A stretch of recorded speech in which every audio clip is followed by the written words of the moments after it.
भन्दाखेरि हामी चाहिँ वृद्धि हुनको लागि बोलाइएकाहरू हौँ। परमेश्वरले जति पनि सृष्टिमा 6 दिनसम्म लगाएर जे पनि बनाउनु भयो, त्यो बनाइएका कुराहरूलाई देखिसकेपछि उहाँले अन्तमा के भन्नुभयो? फल्दै फुल्दै वृद्धि हुँदै जाओ, हैन? उहाँले त्यसलाई आशिष गर्नुभयो अनि त्यो आशिषमा पर्ने कुरा चाहिँ वृद्धि हो। त्यो वृद्धिको आशिष दिनुभयो अनि सबै कुरा चाहिँ जोडी जोडी बनाउनु भएको थियो, चाहे पन्छीहरू होस् या जनावर होस् या मानिस होस् या जेसुकै होस्, उहाँले जोडी जोडी जोडी बनाउनु भयो। तर उहाँले यो आशिष दिनुभयो कि तिमीहरू बढ्दै जाओ। अनि यो कुरा चाहिँ हाम्रो आत्मिक जीवनमा पनि लागू हुँदछ।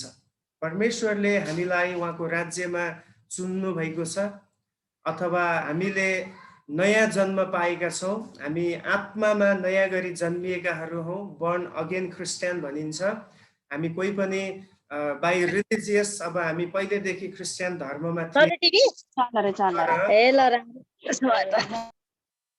बिचबिचमा यस्तै कुराहरू हुन्छ, म्युट गर्नु होला है। तर परमेश्वरले हामीलाई आफ्नो पुत्रद्वारा बोलाउनु भयो र हामीले उहाँलाई जुन दिन ग्रहण गर्यौँ, हामी त्यो दिन आत्मामा जन्मियौँ। अब जन्मिसकेपछि यदि जन्म भएको हो भने, अब होइन भने त्यो यो कुरा लागू हुँदैन है। यदि हामी प्रभुमा जन्मिएका छौँ, आत्मामा जन्मिएका छौँ भने मात्रै यो कुरा लागू हुन्छ आजको वचन।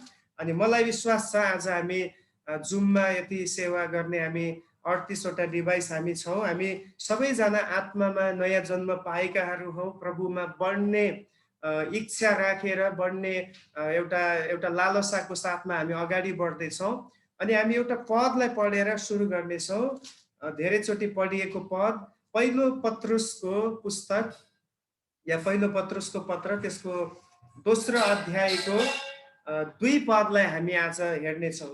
पहिलो पत्रुस 2 अध्यायको 2 पदलाई यहाँ यसरी लेखिएको छ, म पढ्नेछु है। नयाँ जन्मेका बालकहरू जस्तै शुद्ध आत्मिकी दूधको तृष्णा गर र त्यसबाट तिमीहरू आफ्नो मुक्तिमा बढ्दै जान सक्नेछौ। आमेन। प्रभुको यो वचन पढाइमा हामी सबैलाई प्रभुले आशिष दिनुभएको होस्। वचनले के भन्दैछ भन्दाखेरि, नयाँ जन्मेका बालकहरू जस्तै हामी जन्मिएका छौँ। कतिजना जन्मिनु भयो आत्मामा भन्नुहोस् त? हामी सबै जसले प्रभुलाई स्वीकार गरेका छौँ, हामीले नयाँ जन्म पाएका छौँ। अब नयाँ जन्मेका बालकहरूले जहिले पनि आमाको दुधको लागि तृष्णा गर्ने गर्दछ। हो, पहिलो दिन सायद जन्मेकै दिनमा उसले दुध तान्न सक्दैन होला, किनभने उसलाई आदत हुँदैन। तर दोस्रो दिनदेखि ऊ यति छटपटाउँछ आमाको दुधको लागि, उसलाई दुध चाहिन्छ। अनि आमाले अब डक्टरको भनाइअनुसार 6 महिनासम्म त्यो बच्चालाई, त्यो नानीलाई अरू चिज कुनै पनि, इभन पानी पनि पिलाउनु पर्दैन, आमाको दुध उसको लागि पर्याप्त छ। अनि 2-2 घन्टामा उसलाई दुध पिलाइने गरिन्छ।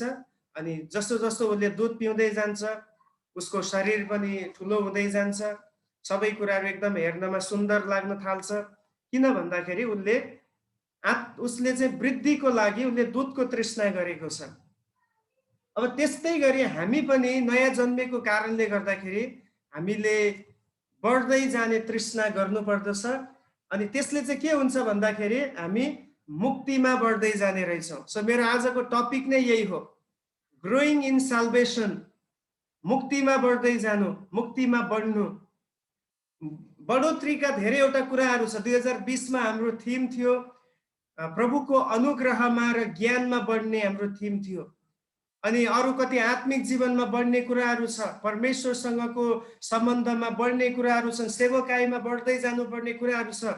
तर यहाँ चाहिँ आज हामीले पढेको पदमा चाहिँ तिमीहरू आफ्नो मुक्तिमा बढ्दै जान सक्नेछौ या सक्छौ यदि तिमीहरूले दुधको तृष्णा गर्छौ भने। अब हामी कतिजनालाई आज भन्नाले यो आजको कुरा होइन, तर हाम्रो जीवनमा हामी प्रभुलाई पाएपछि हामीलाई प्रभुप्रतिका ती कुराहरू, विशेष गरी आत्मिक कुराहरू, वचनका कुराहरू प्रति हाम्रो तृष्णा छ, लालसा छ। आज बिहान हिन्दी चर्चमा पनि म यही वचन बोल्दै थिएँ होइन, लालसा भन्ने शब्द त्यहाँ चलाइएको छ। दुध पिउने लालसा कतिजनामा आज छ, परमेश्वरको वचन सिक्नको निम्ति लालसा एकदमै जरुरी छ। जबसम्म हामी भोकाउँदैनौँ, जबसम्म हामी आत्मिक जीवनमा बढ्नको लागि तृष्णा राख्दैनौँ, तबसम्म हामीले त्यो बढोत्तरीतर्फ हामी बढ्न सक्दैनौँ। धेरै वर्ष भयो विश्वास गरेको, अझै पनि अब कतिवटा कुरामा परिवर्तन छैन, अझै पनि प्रार्थना गर्यो भने मुसुक्क हाँस्छ, मलाई आउँदैन भनेर पछाडि हटिहाल्छ।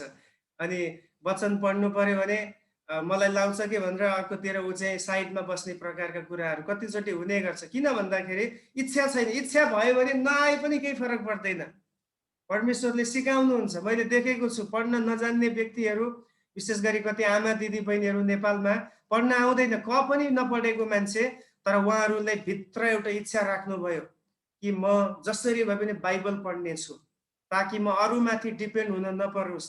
उनीहरूले अहिले बाइबल पढ्न थालेको छ। बाइबलबाट मजाले मानिसहरूलाई प्रचार गरेर सिकाउन सक्दछ। जति हामीले खोज्दछौँ, जति हामीले आत्मिक कुराको निम्ति या हाम्रो मुक्तिको लेभललाई बढाउनको निम्ति हामीले इच्छा राख्छौँ, हामी बढ्दै जानेछौँ। अब यहाँ 2 पदमा पत्रुसले भनेको कुरा पुरा हुनको लागि 1 पदका कुराहरू त्याग्नु पर्यो। 1 पदमा के लेखिएको छ? 2 को 1 मा त्यहाँ हेर्नुहोस् त।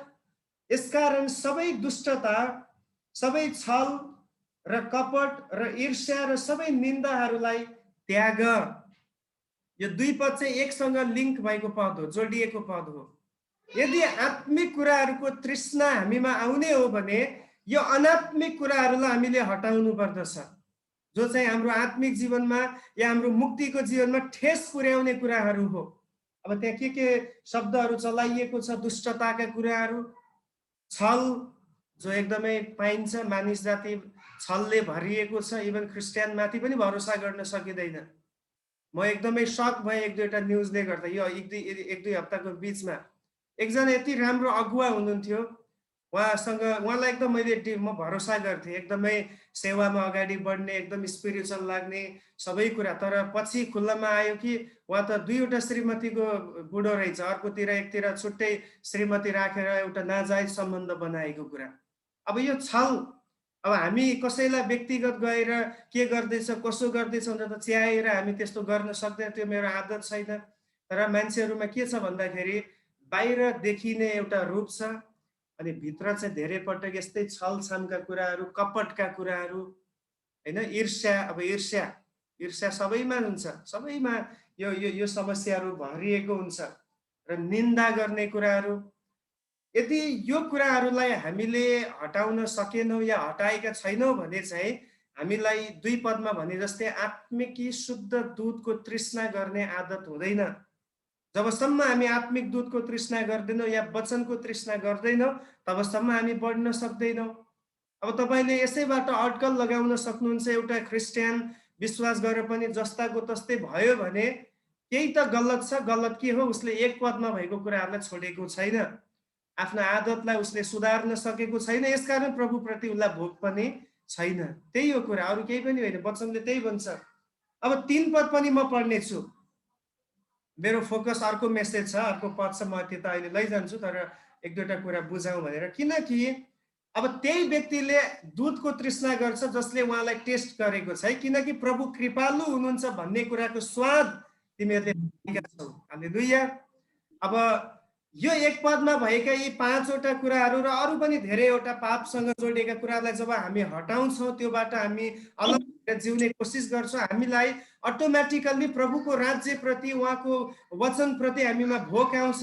अनि जति हामी भोक आउँछ त्यति हामी प्रभुलाई सुन्दर, त्यति उहाँलाई महान, त्यति उहाँलाई हामी असल देख्न थाल्दछौँ, किन हामीले उहाँलाई टेस्ट गरेका छौँ। अब तपाईँको किचनमा सबैभन्दा मिठो खाना पाकेको दिन, सबैभन्दा तपाईँलाई मनपर्ने डिस तयार भएको दिनमा सुरुमा थोरै आउँछ होला, खाँदै गएपछि अझै खान मन लाग्छ, अनि हाल न हाल भनेर हामी भन्ने गर्छौँ। किन? मनपर्ने डिस हो, मनपर्ने स्वाद मन पर्यो, अनि अझै खाउँ भनेर एकदमै स्वाद लि चपाई होइन, समय लिएर खाने गरिन्छ। तर अब त्यहीँनिर जब हामीलाई मन नपर्ने कुरा आउँछ, कतिलाई करेला मन पर्दैन, करेला पाक्यो ल समस्या। अब 1 दुईटा हाल्ने बित्तिकै भयो, म खाँदिनँ भनेर त्यसलाई हटाउने गर्छ। कतिलाई यो ब्रिन्जल, बैगुनको सब्जी मनै पर्दैन, धेरैजनालाई मैले देखेको छ। हामी बाइबल स्कुलमा पढ्दाखेरि धेरै जस्तो अब सस्तो तरकारीहरू त्यही नै हुन्थ्यो, अब धेरै बजेट हुँदैन थियो, अनि कहिले बैगुन पाक्ने, कहिले मस्यौरा हुन्छ नि, त्यो हामीले त्यसलाई नामै दिन्थ्यो धोकेबाज भनेर, किनभने मासु जस्तै देखिने तर हड्डी नभएको। अब मासु हप्तामा एकचोटि मात्रै, ननभेज एकचोटि मात्रै पाउँथ्यो हामीले। अनि मस्यौरा पाक्यो भने अनि टाढै बस्ने, भातै खाने इच्छा नलाग्ने हुन्थ्यो। र त्यही दिन अर्को दिन मासु पाक्यो भने अझै खाउँ खाउँ होइन। अब त्यो परैबाट बास्ना आउँथ्यो, उता पढाइ भइरहेको हुन्छ, किचनबाट मगमग मासुको बास्ना छुटिहाल्छ। भने जति हामीले प्रभुलाई टेस्ट गऱ्यौँ, उहाँलाई टेस्ट गर्दाखेरि, उहाँको तृष्णा गर्दाखेरि हामी अझ धेरै उहाँलाई चाहने, अझै उहाँलाई भेट्ने, अझै उहाँमा गहिरिनु पर्ने कुराहरू चाहिँ हामीभित्र त्यो उजागर भएर आउने गर्दछ। अनि पावलले पनि सायद फिलिपीको पत्र, फिलिपी 2 अध्यायको 12 पदमा पनि यो कुरा यसरी नै भनेको छ। फिलिपी 2 को 12 मा म पढ्दैछु। यसकारण मेरा प्रिय हो, जसरी तिमीहरूले सधैँ आज्ञा पालन गरेका छौ, मेरो उपस्थितिमा मात्र गरे जस्तो होइन, तर अब झन् बढी मेरो अनुपस्थितिमा डर र कम्प साथ तिमीहरूको आफ्नो मुक्तिको काम पुरा गर्न परिश्रम गर। अब यहाँ पनि पावलले भन्दैछ मुक्तिको काम पुरा गर्न परिश्रम गर। द्याट मिन्स मुक्तिको काम अहिलेसम्म कम्प्लिट भइसकेको छैन। येशूले 2000 वर्ष अगाडि हाम्रो पापको निम्ति कम्प्लिट गरिसक्नु भयो, तर हाम्रो तर्फबाट चाहिँ हामी त अहिले पनि संसारमा छौँ। त्यसकारण कतिवटा जिम्मेवारी हाम्रो हातमा प्रभुले दिनुभएको छ। अब साधारणतया भन्दाखेरि बाइबलीय भाषामा, बाइबलीय हिसाबमा हेर्दाखेरि मुक्तिको 3वटा हामी स्टेजलाई देख्ने गर्छौँ। स्टेजको बारेमा बताइएको छ, 3वटा तहहरू छ। मुक्तिको काम पुरा गर। अघि हामीले पहिलो पत्रुस 2 को 2 मा पढ्दा पनि मुक्तिमा बढ्दै जाऊ भन्ने कुराले के बुझ्दछौँ भन्दाखेरि हाम्रो मुक्तिलाई हामीले अब पुरा भयो भनेर यत्तिकै चुपचाप बस्न मिल्दैन, यसलाई हामीले बढाउँदै लैजानुपर्छ। अब म संक्षिप्त रूपमा सम्झाउँछु कसरी हामीले कुन कुन लेभलमा हाम्रो मुक्ति जोडिएको छ। पहिलो कुरा चाहिँ जुन दिन हामीले प्रभुलाई विश्वास गर्यौँ, हामीले आत्मिक रूपमा सबै पापहरूदेखि क्षमा पाएर हामीले उद्धार पायौँ, जसलाई बाइबलले भाषामा धर्मी ठहराइयो, जस्टिफिकेसन, धर्मीकरण, उहाँले हामीलाई धर्मी तुल्याउनु भयो। त्यो एउटा मुक्ति हो।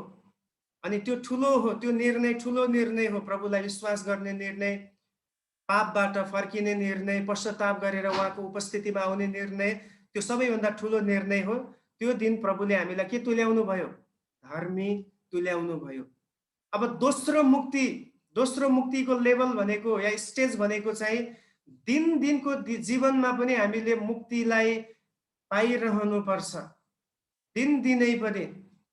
अब मैले आजभन्दा 17 वर्ष अगाडि प्रभुलाई ग्रहण गरेँ। 17 वर्ष अगाडि ग्रहण गरेको कुरालाई मैले त्यत्तिकै बप्तिस्मा लिएर त्यसपछि छोडिदिएको भएदेखि आज केही पनि मेरो जीवनको अस्तित्व हुने थिएन। आत्मिक जीवनको मेरो जीवन, आत्मिक जीवन यस कारणले सबल भएको छ, यसकारण सफल भएको छ किनभने दिनै प्रभुले दिएको आज्ञामा म चलेको छु। र तपाईँको कुरा पनि त्यही हो। त्यसकारण पावलले यहाँ भन्दैछ अझ बढी डर र कम्प साथ भन्ने शब्दलाई तपाईँ अन्डरलाइन गर्नुहोस्। अझ धेरै गम्भीर भएर प्रभुको आज्ञा पालन गर्ने कुरामा हामी लाग्नु पर्दछ। त्यसलाई बाइबलीय भाषामा दिनै पवित्र हुँदै जानु, पवित्रीकरण, साइन्टिफिकेसन, पवित्र हुँदै जानु पर्ने कुरा, पवित्र हुँदै जाने कुरा तपाईँ र मसँग जोडिएको छ। हामी कतिको यो कुरालाई सिरियसली लिन्छौँ। अनि तेस्रो लेभल या तेस्रो स्टेज छ मुक्तिको, त्यो हो जब येशू ख्रीष्ट बादलमा प्रकट हुनुहुनेछ। उहाँ प्रकट हुनुहुँदाखेरि हाम्रो यो देहको पनि के हुनेछ? उद्धार हुनेछ। पहिलो कोरिन्थी 15 अध्यायमा भने अनुसार ख्रीष्टमा मरेकाहरू बौरी उठ्नेछन् अनि हामी जिउँदाहरू चाहिँ रूपान्तरण हुनेछौँ। हालेलुया। त्यो दिन हामी टोटल्ली हामी उद्धारको अनुभवलाई पाउनेछौँ। हामीले अहिले उद्धार पाएका छौँ, तर हामी फिजिकल बडीमा छौँ, फिजिकल यो देखिने संसारमा छौँ। अनि यहाँ सबै समस्याहरू छ। अब यसलाई जोगाउने काम चाहिँ अब दिनै पवित्र भएर जाने व्यक्तिले एक दिन त्यो उद्धारको पूर्णतालाई पनि देख्नेछ, जसलाई हामी ग्लोरिफिकेसन भन्दछौँ, महिमीकरण। प्रभुको आगमनमा हामी सबै महिमामा उठाइ लगिनेछौँ। सो यो सबै कुराहरू हामीले पढ्दाखेरि हामीले चाहिँ आफूलाई अब जाँच्नु पर्ने कुरा चाहिँ म कतिको मुक्तिमा बढ्दैछु त? जुन दिन मैले प्रभुलाई विश्वास गरेँ त्यो दिनदेखि आजसम्म म कतिको प्रभुले मलाई दिनुभएको आत्मिक जीवनमा मेरो बढोत्तरी हुँदैछ भन्ने कुरालाई हामीले बुझ्नु खाँचो छ। आज हामी एउटा एउटा प्यासेजलाई निकाल्ने छौँ। पहिलो यूहन्ना 2 अध्यायको 12 देखि 14 पदसम्म हामी हेर्नेछौँ। पहिलो यूहन्ना 2 अध्यायको 12 देखि 14 पद। अनि हामी आज केही कुराहरू विचार गर्नेछौँ। विशेष गरी प्रेरित यूहन्नाले तीनवटा समूहलाई तीनवटा स्पिरिचुअल ग्रोथको विषयमा यहाँनिर उनले सम्बोधन गरेको छ। हामी यसलाई सिक्ने कोसिस गर्नेछौँ। म चाहन्छु यहाँहरूमध्ये कोही एकजनाले आफ्नो ठाउँबाट यो खण्डलाई पढेर हामीलाई सुन्नमा मद्दत गर्नुभयो भने धेरै असल हुनेछ। जसले उच्च आवाजमा पढ्न सक्नुहुन्छ धेरै राम्रो हुनेछ। पढ्नुहुनेछ पहिलो यूहन्ना 2 को 12 देखि 14 पद। मेरो साना बालकहरू, म तिमीहरूलाई लेखिरहेछु किनभने उहाँका नाउँको खातिर तिमीहरूका पाप क्षमा भएको छ। पिताहरू, म तिमीहरूलाई लेखिरहेछु किनभने सुरुदेखि नै हुनुहुनेलाई तिमीहरू चिन्दछौ। युवकहरू, म तिमीहरूलाई लेखिरहेछु किनभने तिमीहरूले त्यस दुष्टलाई जितेका छौ। मेरो ससाना केटाकेटीहरू, म तिमीहरूलाई लेखिरहेछु किनभने तिमीहरूले पितालाई चिनेका छौ। पिताहरू, म तिमीहरूलाई लेखिरहेछु किनभने सुरुदेखि नै हुनुहुनेलाई तिमीहरू चिन्दछौ। युवक हो, म तिमीहरूलाई लेखिरहेछु किनभने तिमीहरू बलिया छौ र परमेश्वरको वचन तिमीहरूमा रहन्छ र तिमीहरूले त्यस दुष्टलाई जितेका छौ। आमेन आमेन आमेन। धेरै धन्यवाद छ पुनम दिदीलाई पढेर हामीलाई बुझ्न मद्दत गर्नुभएको छ। सो यहाँ यूहन्नाले तीनवटा समूहलाई उनले यहाँ ल्याएको छ। आत्मिक बढोत्तरीको विषयमा उनले तुलना गर्दै ल्याएको छ। अब यहाँ हामीलाई देख्दछौँ यहाँ चाहिँ तीनवटा लेभलका व्यक्तिहरू भनेको एउटा चाहिँ साना नानीहरू बालकहरूको उदाहरण दिएको छ। दोस्रो चाहिँ युवकहरू मिन्स अब यङ अवस्थामा भएको जवान अवस्थामा भएकाहरूको उदाहरण दिएको छ। अनि तेस्रोमा चाहिँ पिताको अवस्थामा पुगेकाहरूको उदाहरण यहाँ ल्याइएको छ। भनेपछि यहाँ चाहिँ फेरि हामीले ध्यान दिनुपर्ने कुरा यो शारीरिक कुरा गरेको होइन, शरीरमा बच्चा जस्तै शरीरमा जवान जस्तै भनेर भन्न खोजे, तर आत्मामा पनि एउटा व्यक्तिको अवस्था आत्मिक अवस्था बच्चाको जस्तै पनि हुने रहेछ, युवकहरूको जस्तै त्यो अलिकति परिपक्व अलिकति जोसिलो अवस्थामा पनि पुग्ने रहेछ, र अन्तिममा पिताको जस्तै पूर्ण रूपमा अनुभवले भरिएको अनि त्यो एउटा म्याच्योर भएको अवस्थामा परिपक्व भएको अवस्थामा पनि पुग्ने कुरा हामी देख्दछौँ। सो आज यो दिउँसोको समयमा हामी यो तीनवटा झुण्डलाई या तीनवटा समूहकोलाई जसरी आत्मिक रूपमा मुक्तिमा बढ्दै जाने कुरा यूहन्नाले बताएको छ त्यसलाई हामी सिक्ने कोसिस गर्नेछौँ। सबैभन्दा पहिलो चाहिँ यूहन्नाले सम्बोधन गरेको छ स्पिरिचुअल्ली चिल्ड्रेनहरूको विषयमा, आत्मिक बच्चाहरूको बारेमा उनले भनेको छ। उनले के भनेको छ? मेरा साना बालकहरू, म तिमीहरूलाई लेखिरहेछु किनभने उहाँको नाउँको खातिर तिमीहरूका पाप क्षमा भएको छ। हालेलुया। भनेपछि पहिलो अनुभव एउटा विश्वासमा भर्खरै आएको व्यक्तिको हुनुपर्ने पहिलो अनुभव चाहिँ म पाप क्षमा पाएको व्यक्ति हो। मुक्तिको निश्चयता हुनु खाँचो छ। The assurance of salvation. हामीले जुन मुक्ति पाएका छौँ त्यसमा हुने निश्चयता त्यो चाहिँ एउटा बालक अवस्थामा हुँदाखेरि हुनुपर्ने कुरा त्यो नै हो। एउटा व्यक्तिले जब सुसमाचार सुन्दछ, उसले पश्चाताप गर्दछ र येशूलाई आफ्नो जीवनमा स्वीकार गर्दछ अनि त्यो समयमा उसले पाप क्षमा पाउँदछ। अनि हरेक व्यक्तिलाई परमेश्वर पहिलो अनुभव दिन चाहनुहुन्छ त्यो हो पाप क्षमाको अनुभव। हालेलुया। योभन्दा ठुलो अर्को आशिषित अनुभव केही पनि छैन। मानिसहरू चाहिँ अरू कुराको अनुभव पाउनलाई प्रभुको चरणमा आउने गर्छ। अब त्यो उनीहरूको आवश्यकता अनुसार आउने गर्छ। अब कति चाहिँ डिप्रेसन भयो, एकदम अशान्ति भयो, अब के गर्ने भन्दा शान्तिको खोजी गर्नु पर्यो, चर्चमा गएर शान्ति खोज्दै आएको हुन्छ। तर प्रभु उसलाई डिप्रेसनबाट मात्र छुटकारा दिने प्रभुको इच्छा होइन। प्रभुको इच्छा चाहिँ उसको पाप क्षमा हुनुपर्छ। पाप क्षमा भएपछि डिप्रेसन अटोमेटिकल्ली ठिक हुन्छ। अर्को व्यक्ति आउँछ, वर्षौंदेखि बिमारी क्यान्सर लागेको छ, अब यो लास्ट स्टेजमा पुगिसक्यो, डाक्टरले पनि केही गर्न सकेन, सबै पैसा सकियो, अब संसारबाट होप छैन, अब कहाँ जाने भन्दा कसैले भनेको थियो येशू बाबाकोमा जानुपर्छ, उहाँले निको पार्नुहुन्छ।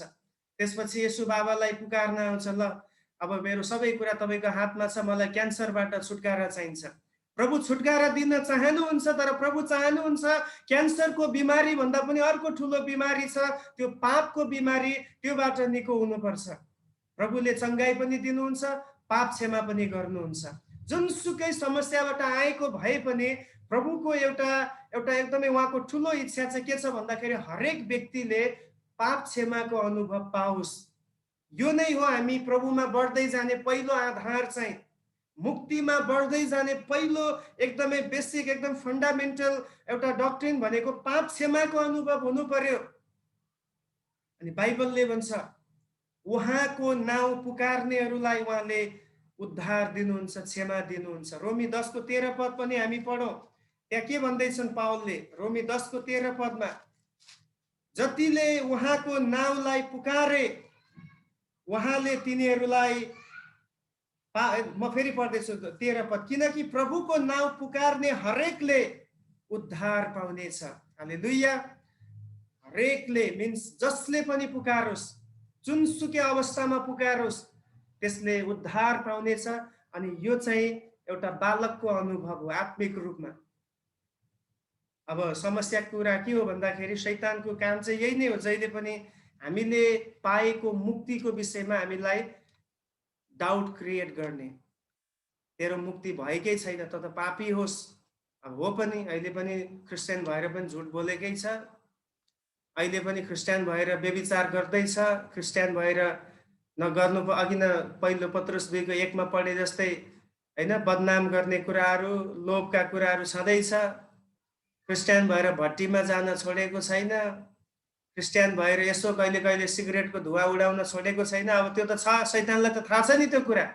अनि शैतानले आएर भन्छ, जब तपाईँ प्रभुमा बढ्न खोज्नुहुन्छ, शैतानले भन्छ अरे त यस्तो मान्छे कहाँ त प्रार्थना गर्छस्, हुँदैन तेरो प्रार्थना, तेरो प्रार्थना कहीँ पुग्दैन, त पापी होस्, त पापी होस्, त पापी होस्। जहिले पनि शैतानले हामीलाई दोष लगाइरहन्छ, पापी पापी पापी पापी पापी, look at your sin, look at your sin, तेरो पापलाई हेर हेर भनेर शैतानले भन्छ। तर याद गर्नुहोस्, प्रभुको वचनले भन्छ हामी धर्मी तुल्याइएका पापीहरू। पापी त पापी हो, संसारमा भएको पापी हो। अब हाम्रो पापमा फरक छ। संसारमा भएको पापीले उद्धारको अनुभव गरेको छैन, तर हामी उद्धारको अनुभव गरेका छौँ। अब हाम्रो कोसिस चाहिँ सिद्धताको कोसिस हुनुपर्दछ। पाप त हुन्छ, अटोमेटिकली आउँछ कतिवटा कुराहरू मानव जीवनमा। रिस, यसलाई हामीले इन्टेन्सनली म रिस गर्छु भनेर बस्नै पर्यो। कतिवटा यस्तो परिस्थिति बन्छ, झनक्क रिस उठिहाल्छ अनि के बोली पठाउँछ। त्यसलाई पनि कन्ट्रोल त गर्न सकिन्छ है। रिस उठ्यो भन्दैमा सबै आएको जति रिस एकैचोटि पोख्नुपर्छ भन्ने पनि छैन।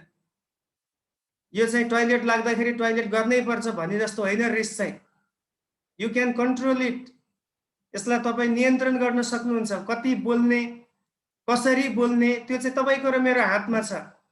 अब त्यो चाहिँ हाम्रो दिनको प्र्याक्टिसले, पवित्र आत्मालाई जब हामी काम गर्न दिन्छौँ, जब वचन हामीभित्र आउन थाल्छ, हामीले रिसलाई कन्ट्रोल गर्न सक्छौँ। लोभ आउँदाखेरि, शैतानले विभिन्न लोभहरू ल्याउँदाखेरि त्यसमाथि विजय हुन सक्छौँ। जब अरू कतिवटा टेम्पटेसन्सहरू आउँछ, शरीरका अभिलाषाहरू आउँछ, त्यो कुराहरूमाथि हामी विजय हुन जान्छौँ यदि हामी आत्मिकी दूधको तृष्णा गर्दै अगाडि बढ्दछौँ भने।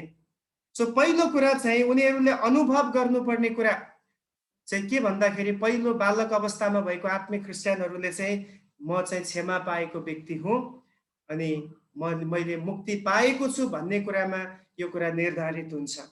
त्यसपछि दोस्रो यहाँनिर यूहन्नाले के भन्दैछ, त्यहाँनिर हरेकलाई दुई पटक दोहोऱ्याइएको छ। तपाईँले नोटिस गर्नुभएको छ त्यो कुरा। जस्तै बालकको विषयमा 2 पटक भनियो। एउटा 12 पदमा भनियो कि उहाँको नाउँको खातिर तिमीहरूको पाप क्षमा भएको छ। अर्को चाहिँ 13 पदको अन्तिममा भनिएको छ, त्यहाँ भनिएको छ मेरा साना बालकहरू म तिमीहरूलाई लेखिरहेछु किनभने तिमीहरूले पितालाई चिनेका छौ।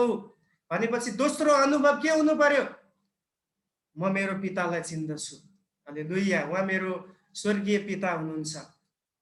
अब केवल उहाँ मेरो सृष्टिकर्ता मात्र होइन, सृष्टिकर्ता र पितामा फरक छ। मैले सधैँ दिने उदाहरण, सृष्टिकर्ता चाहिँ हरेक कुराको उहाँ सृष्टिकर्ता हो। हरेक धर्मको मानिसहरूको पनि उहाँ सृष्टिकर्ता हो। चाहे उहाँलाई मानोस् या नमानोस् केही फरक छैन, तर उहाँले नै बनाउनु भएको हो। रुख बिरुवाको पनि उहाँ सृष्टिकर्ता हो, जनावरहरूको पनि उहाँ सृष्टिकर्ता हो। भने आज क्रिस्चियनहरूले चाहिँ परमेश्वरलाई केवल उहाँ मेरो सृष्टिकर्ता मात्र भनेर सीमित हुने अवस्था होइन। अब हामीले चाहिँ भन्न सक्नुपर्छ कि उहाँ मेरो पिता हुनुहुन्छ। हालेलुया, उहाँ मेरो पिता हुनुहुन्छ। यो एउटा ठुलो आशिषको एउटा एउटा सम्बन्ध हामीले प्राप्त गरेका छौँ ख्रिस्टद्वारा।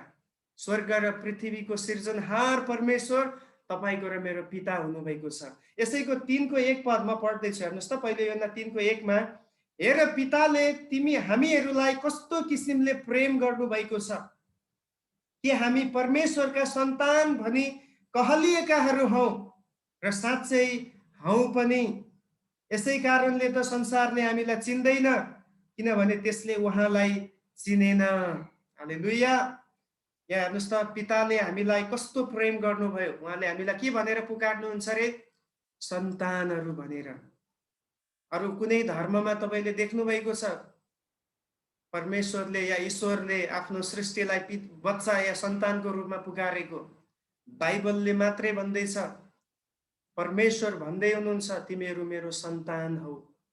अनि यो सन्तान हुने अधिकार चाहिँ कसले पाउँछ? पहिलो यूहन्ना 1 को 12, जतिले उहाँलाई ग्रहण गर्दछ, जतिले उहाँलाई विश्वास गर्छ, सबैलाई सन्तान भन्नुहुन्न परमेश्वरले। सृष्टि हो, ओके, सृष्टि र सन्तानमा एउटा ठुलो एकदम बिग डिफरेन्स हामी पाउँछौँ। सृष्टि चाहिँ सबैको हो उहाँ परमेश्वर, तर सन्तान चाहिँ तिनीहरू मात्रै उहाँको सन्तान हो जसले येशू ख्रिस्टलाई विश्वास गरेको छ। अनि यो पहिलो लेभल हो, उद्धारको पहिलो लेभल, कि हामी परमेश्वरका सन्तान हौं, हामीले पाप क्षमा पाएका छौं, हामी उहाँको मुक्तिमा सहभागी भएका छौं, र उहाँ हाम्रो पिता बन्नु भएको छ। यो पहिलो लेभल हो। यहाँ यूहन्नाले त्यही कुरा भन्दैछ। अनि दोस्रो चाहिँ स्पिरिचुअली यङहरूको विषयमा यहाँ यूहन्नाले भन्दैछ, युवाहरूको होइन। अब यो चाहिँ फेरि युवा भनेर हामी फिजिकल्ली युवाहरूलाई नहेरौँ, तर स्पिरिचुअल्ली अब पहिलो अनुभव पाए उनीहरूले, पाप क्षमा पनि भयो, अनि उनीहरू चाहिँ अब मेरो सम्बन्ध स्वर्गसँग जुडेको छ, म परमेश्वरको सन्तान भन्ने अनुभव भयो। तर त्यतिमा मात्रै सीमित बसिरह्यो भने फेरि के फाइदा? प्रभुले हामीलाई मुक्ति पाएर त्यतिमै मात्र सीमित रहनलाई त बोलाउनु भएको होइन। यसपछि फेरि नेक्स्ट प्रभु चलाउन चाहनुहुन्छ। त्यसपछि भनेको अब अर्को अनुभव छ। त्यहाँ के भनिएको छ त्यहाँनिर जवानहरूको विषयमा? हेर्नुहोस् त, लेखिएको छ, युवकहरू, म तिमीहरूलाई लेखिरहेछु किनभने तिमीहरूले त्यस दुष्टलाई जितेका छौ। हालेलुया, तिमीहरूले दुष्टलाई जितेका छौ। अनि त्यसपछि तल के भनेको छ? फेरि दोस्रोमा पनि युवकहरूलाई के भनेको छ? हेर्नुहोस् त, त्यहाँ भनेको छ, युवक हो, म तिमीहरूलाई लेखिरहेछु किनभने तिमीहरू बलिया छौ र परमेश्वरको वचन तिमीहरूमा रहन्छ र तिमीहरूले त्यस दुष्टलाई जितेका छौ। प्रेज द लर्ड। बाइबलले भन्दैछ युवकतामा पुगेको विश्वास भनेको चाहिँ त्यो हो, उनीहरू चाहिँ अब साँच्चै नै स्पिरिचुअल एउटा ब्याटलको लागि, लडाईको निम्ति तयार भइसकेको छ। अब उनीहरू चाहिँ सधैँभरि दूध मात्र पिएर बस्ने अवस्थामा छैन। उनीहरू भन्न तयार छ, म के गर्न सक्छु प्रभुको निम्ति, म प्रभु तपाईको कुन काम गरौँ, मण्डलीमा म कसरी तपाईको सेवामा साथ दिउँ। यिनीहरू हुर्किएको आत्मिक रूपमा युवा अवस्थामा पुगेका क्रिस्चियनहरूले चाहिँ भन्ने गर्छ, म तपाईको निम्ति खडा हुन चाहन्छु। आज कतिमा हामीमा यो स्पिरिट आएको छ, या कति हामी यो लेभलमा पुगेको छौँ? हामी मध्ये कतिलाई अझै पनि लाग्छ, अब सधैँभरि पास्टरले मलाई फोन गरिदियोस्, त्यसपछि पहिला मेरो हालचाल पुछ्योस्, पहिला उसले मलाई जय मसीह भनोस्, त्यसपछि भोलि सेवा छ है, ल आउनुपर्छ भनेर सम्झाओस्। त्यही लेभलमा मात्रै सीमित बस्ने हो र अब हामी? कहिले कहिले पास्टरले भुलेर अब व्हाट्सएपमा नोटिस हालेन भने के गर्ने? सेवामा आउने कि नआउने? कतिजना त आउँदैन होला है, पास्टरले आज हालेन, अब यतातिर टिभी हेरेर बसौँ। प्रिय, अब चाहिँ हामी एकअर्कामा डिपेन्ड भएर पास्टरले मलाई सिकाउला, अथवा हो पास्टरको त काम हो, वचन सिकाउँछ, तपाईँलाई प्रार्थना गर्छ, गल्ती गर्दाखेरि सच्याउने कोसिस गर्छ, एउटा माहौल दिन्छ, स्पिरिचुअल माहौल बनाइदिन्छ। तर त्यो माहौल नहुँदा पनि कसरी अब म चाहिँ प्रभुको निम्ति उपयोगी हुने भनेर सोच्दछ जो व्यक्ति, आत्मिक रूपमा मुक्तिमा बढेको छ। त्यसैले एउटा पास्टरलाई थाहा भइहाल्छ यो व्यक्तिको अवस्था कुन अवस्थामा छ भनेर। उसँग कुरा गर्ने बित्तिकै उसले त्यो जिम्मेवारीहरूप्रति देखाउने अब जुन एउटा रवैया छ त्योबाट थाहा भइहाल्छ यो व्यक्तिको अवस्था चाहिँ कस्तो छ भनेर। अब यहाँनिर युवकहरूलाई भनेको कुरा चाहिँ उनीहरू बलियो छन् रे। हालेलुया। कतिजना बलियो हुनुहुन्छ? एकचोटि हात उठाएर प्रभुलाई धन्यवाद दिनुहोस्। उहाँले तपाईँलाई र मलाई आत्मिक रूपमा बलियो बनाउनु भएको छ ताकि हामी दुष्टसँग लडाई गर्न सकौँ। हालेलुया। बलियो भएको चाहिँ आफ्नो महिमाको लागि, तर तिमीहरूले दुष्टलाई जितेका छौ भनिएको छ। हामी एउटा आत्मिकी लडन्तमा छौँ प्रियो। अनि आत्मिकी लडन्तमा त्यो व्यक्ति विजय हुन्छ जसले अब दुध खान छोडेर खदिलो भोजन खान सुरु गरेको छ, जो प्रभुको हातबाट चलाइनको निम्ति आफैलाई अभाइलेबल गर्दछ। त्यो व्यक्तिलाई परमेश्वरले शैतानी कामहरू नष्ट गर्नको निम्ति, उहाँको राज्यलाई अगाडि बढाउनको निम्ति परिचालन गर्न सक्नुहुन्छ। भनेपछि युवकहरू बलियो छन् रे, अनि यिनीहरूले दुष्टलाई जित्दछन् रे। अब दुष्टलाई जित्दछन्, तर कसरी जित्दछन्? त्यहाँ हामीले दोस्रो खण्डमा पढ्यौँ, दोस्रो भागमा पढ्यौँ। किनभने तिमीहरूमा परमेश्वरको वचन के गरेको छ? रहन्छ। भनेपछि दुष्टलाई जित्ने हतियार के हो? द वर्ड अफ गड, परमेश्वरको वचन। हालेलुया। धेरै युवकहरूको समस्या चाहिँ आज यो छ चर्चमा, म एकदमै वरदानले भरिएको व्यक्ति, म एकदमै खतरा व्यक्ति, मैले प्रार्थना गरेपछि त यस्तो यस्तो चमत्कार हुन्छ, दुष्टलाई त म त्यसै हराइन्छु भन्ने त्यो मानसिकतामा जिउँछन् व्यक्तिहरू धेरैचोटि। तपाईँ धोकामा हुनुहुन्छ। तपाईँ र मभन्दा अझै शक्तिशाली शैतान छ। हामीसँग जति वरदान छ त्योभन्दा धेरै शैतानसँग हुन सक्छ। कतिको चाहिँ घमण्ड यो हुने गर्छ, ओहो म त यस्तो यस्तो राम्रो प्रचार गर्ने व्यक्ति, प्रचार शैतानले त्यो भने हाम्रो भन्दा बढी थियोलोजी जानेको छ। शैतानलाई हामीले हाम्रो अनुभवबाट हराउनै सक्दैन प्रियो। हाम्रो अनुभव चाहिन्छ। बच्चा लेभलदेखि योसम्म आइपुग्दा के अनुभव बटुल्यौँ, त्यसको लागि प्रभुलाई धन्यवाद दियौँ। तर आज पनि हामीलाई परमेश्वरको वचनको गाइडेन्स चाहिन्छ हाम्रो आत्मिक जीवनलाई माथि बढाउनको निम्ति, हाम्रो मुक्तिको कामलाई पुरा गर्नको निम्ति। तर समस्या यही हो कि आजको जवान अवस्था, अब फेरि मैले अब जवान भन्दा स्पेसिफिक जवानलाई भन्न खोजेको, तर ओभरअल हाम्रो कुरा चाहिँ हामी यसकारण आत्मिक युद्धमा हार्दैछौँ किनभने हामी वचनमा परिपक्व छैनौँ। हामी चाहिँ इमोसनल भएर मात्रै धेरैचोटि हाम्रो क्रिस्चियन जीवन जिउँदैछौँ। केही हद मात्रामा इमोसन चाहिन्छ हामीलाई। आराधना गर्दाखेरि इमोसन इन्क्लुड भएको राम्रो हो, तर सधैँभरि इमोसन भएर, इमोसनमा डिपेन्ड भएर एकदमै भावनामा मात्रै भएर जियो भने चाहिँ तपाईँ 101% एक दिन खत्तम हुनुहुन्छ। किनभने शैतानसँग हाम्रो इमोसनले केही काम गर्दैन। शैतानसँग लड्ने हतियार भनेकै वचन हो। एफिसी 6 अध्यायको 10 देखि 18सम्म पढ्यो भने त्यहाँ पाउलले 6वटा आत्मिक हतियारको विषयमा कुरा गरेको छ।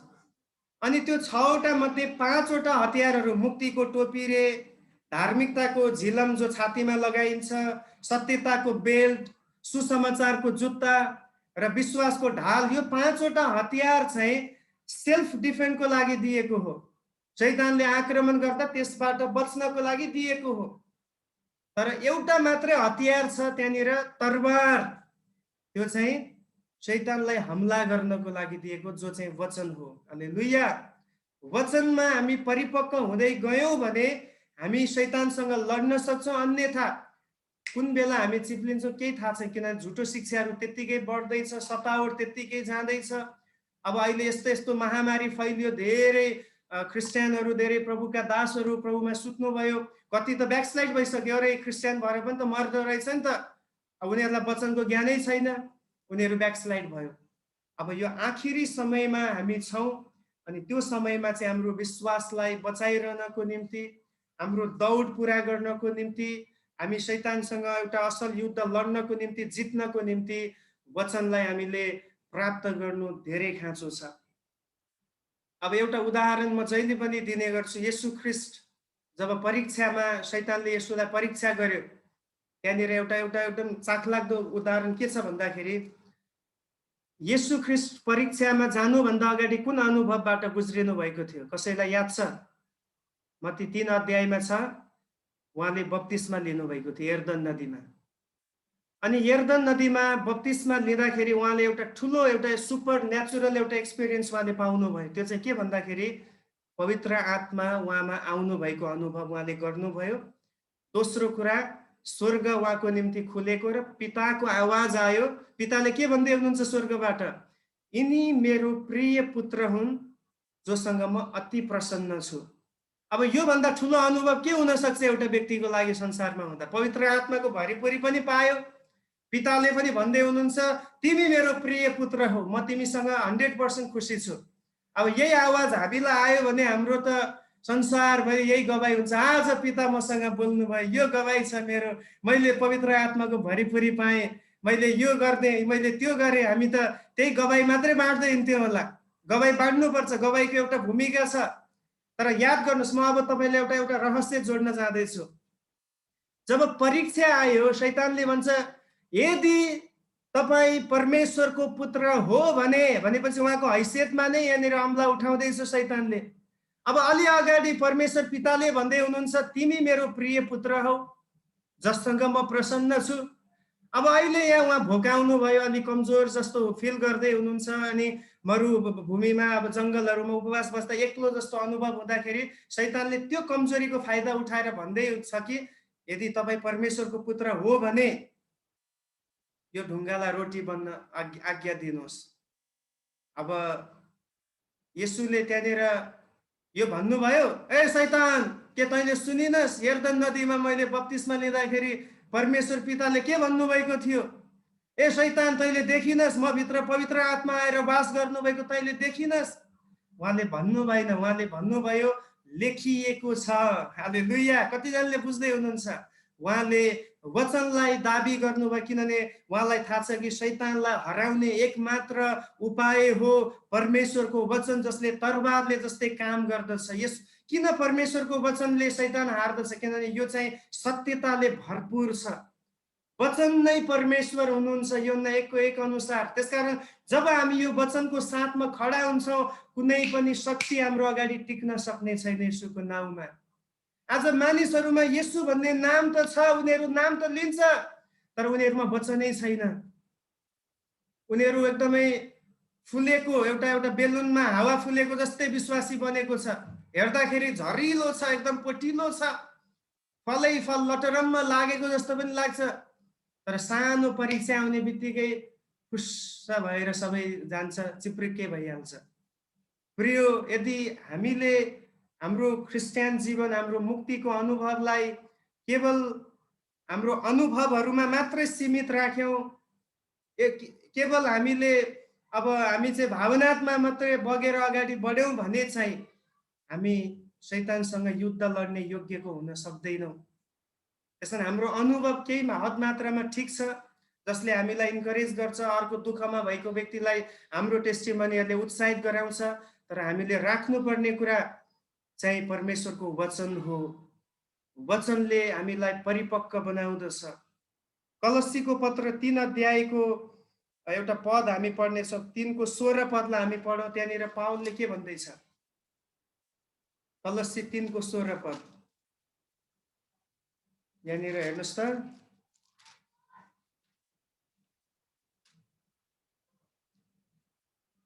म पढ्दिन्छु। हस्। ख्रीष्टको वचन तिमीहरूमा प्रशस्ततासँग वास गरोस्, पुरा बुद्धिमानी साथ एउटाले अर्कालाई सिकाओ र अर्पिदेऊ र परमेश्वर प्रति आफ्नो हृदयमा रहेको कृतज्ञता साथ भजन, स्तुति र आत्मिक गान गाओ। आमेन, आमेन। अब पावलले के भन्दैछन् यहाँ? ख्रीष्टको वचन तिमीहरूमा प्रशस्तसँग वास गरोस्। बाइबलले 3वटा भरिपुरीको विषयमा कुरा गर्छ। एउटा चाहिँ पवित्र आत्माको भरिपुरी, दोस्रो चाहिँ वचनको पनि भरिपुरी। यही पदले भन्दैछ है, ख्रीष्टको वचन प्रशस्तसँग वास गरोस्, मिन्स तिमीहरू वचनले भरिपूर्ण हुनुपर्छ। अनि तेस्रो चाहिँ ज्ञानको पनि भरिपुरी, ज्ञान भन्नाले फेरि सांसारिक ज्ञानको कुरा गरेको होइन, वचनद्वारा हामी जो ख्रिस्टलाई चिन्छौँ त्यो ज्ञानको कुरा गरिएको, त्यसको पनि भरिपुरी। कलस्सीको पत्रमा आउँदा ज्ञान, ख्रिस्टलाई चिन्ने ज्ञानको भरिपुरी भनेको छ। 3वटा भरिपुरी छ। तर हामीले जहिले फोकस गर्ने भनेको चाहिँ अब हामी चाहिँ आत्माको भरिपुरी कुरा छ, त्यो राम्रो कुरा, हामी आत्माले भरिँदै जानुपर्छ। तर आत्माले त्यही व्यक्तिलाई चलाउनुहुन्छ जो वचनद्वारा पनि पूर्ण भएको छ। किन आत्मा र वचन, यूहन्ना 7 अध्यायमा येशूले के भन्नुभयो? मैले बोलेको वचन आत्मा र जीवन हो। वचन र आत्मा सँगसँगै काम गर्नुहुन्छ। अब हामी प्रार्थना त धेरै गर्यौँ, ल अब हामी एकदम प्रार्थना गर्यौँ, आत्माले भरियौँ पनि, तर वचन पढ्ने कुरामा हामी जिरो भयो भने चाहिँ फेरि आत्माले कसरी चलाउने हामीलाई? किनभने हामी भित्र त छैन नि त कुरा राखिएको। त्यसमा जहिले पनि यो ब्यालेन्स हुनु पर्यो। अब यहाँनिर पावलले भन्दैछ ख्रिस्टको वचन तिमीहरूमा प्रशस्तसँग बास गरोस्, ताकि तिमीहरू एकअर्कालाई बुद्धिमानी साथ तिमीहरूले सिकाउन सक्नेछौ र अर्ती दिन सक्नेछौ। तपाईँ र म सेवा गर्ने लेभलमा पुगेका व्यक्तिहरू हौ न त। हामी त अहिले आत्मिक जवानको कुराहरू हामी गर्दैछौँ। अब आत्मिक जवानहरू जहिले पनि उनीहरू चाहिँ अरूलाई सेवा पुर्याउने लेभलमा पुगेकोहरू हो। उनीहरूले आफ्नो सेवा खोज्दैन। अब उनीहरूले आफ्नो बारेमा अरूले मलाई सेवा पुर्याओस् भनेर यिनीहरूले सोच्दैन। जो आत्मिक रूपमा त्यो जवान अवस्था पुगेको छ, उनीहरूले जहिले पनि अरूलाई केही दिन खोज्दछ, अरूलाई कुनै रीतिले आशिष पुर्याउने कोसिस गर्दछ। सो तपाईँले आफूलाई जाँच्नु पर्ने कुरा, मैले जाँच्नु पर्ने कुरा चाहिँ के हो भन्दाखेरि म मुक्तिको कुन लेभलमा छु।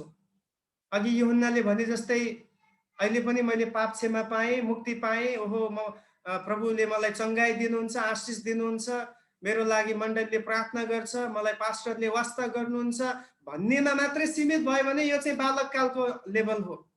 अब चाहिँ योबाट अलिकति माथि बढेर भन्नु पर्यो, म पनि प्रभुको निम्ति केही गर्न चाहन्छु, म प्रभुको वचनद्वारा भरिएर अरूलाई पनि सिकाउन चाहन्छु, म एउटा नमुनाको जीवन अरूको अगाडि जिउने छु र परमेश्वरको वचनमा पूर्ण भई म शैतानको विरोध गर्नेछु, शैतानलाई हराउने छु। यूहन्नाले त्यही भन्दैछ, ख्रिस्टको वचन तिमीहरूमा वास गरेको कारण तिमीहरूले त्यस दुष्टलाई जितेका छौ। आज तपाईँ र म प्रार्थना गरौँ, प्रभु दिन बदिन म तपाईँको वचनमा, तपाईँको ज्ञानमा, तपाईँको आत्मामा म पूर्ण हुँदै जान सकौँ। भजन सङ्ग्रह 119 भजनको लेखकले सधैँ हामी सबैलाई कण्ठ भएको कुरा त्यहाँ के भन्दैछ? जवान मानिसले आफ्नो चाल चलनलाई कसरी शुद्ध राख्न सक्छ? कसरी? त्यहाँ लेखिएको छैन भजन गाएर भनेको छैन। त्यहाँ लेखिएको छ तपाईँको वचन अनुसार जीवन व्यतीत गरेर नै हो। अरू केही उपाय नै छैन। बल्कि मैले त धेरै देखेको छु, धेरै गाउनेहरू नै फसेको छ पापमा।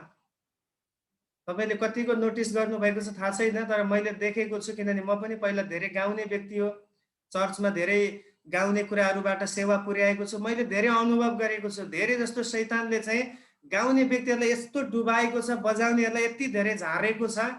किन भन्दाखेरि उनीहरू गाउने बेलामा यस्तो चम्की चम्की गाउँछ, आमामा स्वर्ग नै झार्ला जस्तो गरेर, तर वचनको बेलामा मोबाइल खेलाएर बस्छ।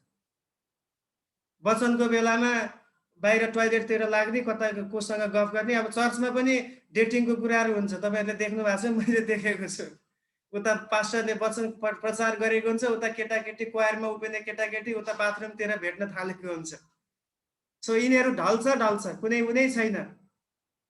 र हामीलाई उभ्याउने चाहिँ हाम्रो वरदानले होइन। आज मान्छेहरू वरदानको पछि भाग्दैछ, मलाई वरदान चाहिन्छ, मेरो नाम चम्किनुपर्छ, मैले पनि हात राख्दा कोही ढलोस् न। प्रभुले हामीलाई ढाल्ने सेवा हो र हामीलाई त उठाउने सेवा दिनुभएको। हालेलुया।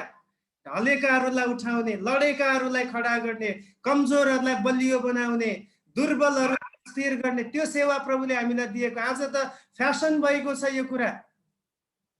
म पनि देखाइदिन्छु कतिजनालाई ढालेर हो।